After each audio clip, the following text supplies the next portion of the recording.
I'm already receipt of the warrant of arrest issued against me by the 5th Division of the Sandigan Bayan. Nais ko lang pong bigyan din ang mga bagay nito. I will remain firmly with the majority bloc under the leadership of Senate President Alan Peter Cayetano.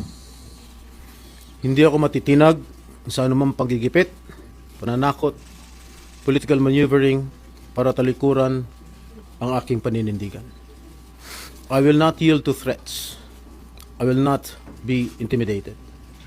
I will not be pressured into surrendering my independence of judgment. I am giving instructions to the Senate Secretary to put on hold my salary. Personal kong pasya ito upang ipakita sa sambayan ng Pilipino na wala akong intensyon makinabang sa pondo ng bayan habang nililinis ko ang aking pangalan. At higit sa lahat, hindi ako papasailalim ng kustodya ng Senado. I will not seek Senate custody. Hindi ko gagamitin ang Senado bilang panangga laban sa mga aligasyon sa akin.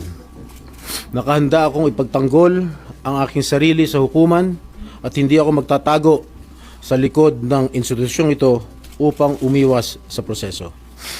Ipagtatanggol ko hanggang sa huli ang aking sarili para patunayan na walang batayan ang mga paratang sa akin. Kalokohan ang lahat na ito.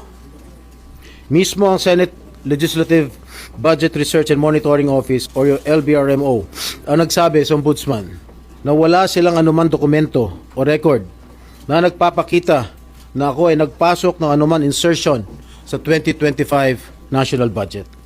Ang mahalagang impormasyon nito ay kinilala pa mismo ni dating Senate Blue Ribbon Chairman Senator Panfilo Lacson bilang isang makabuluhang ebidensya na sumasalungat sa mga aligasyong binabato laban sa akin.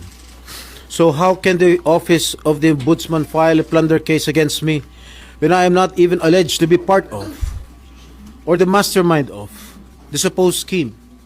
Wala po akong kinalaman dyan. Ngayon ko lang po isa sa publiko ito. Maraming beses po ako inalok na talikuran ang independent majority bloc kapalit ang pagbabasura sa aking kaso. Ngunit, hindi ko po ito tinanggap. Mas nanaig ang paninindigan ko na ako'y manatili sa hanay ng mga kasamahan ko sa independent majority bloc. Ngayon kung tatanungin niyo kung sino sila, abangan ninyo ang susunod na kabanata.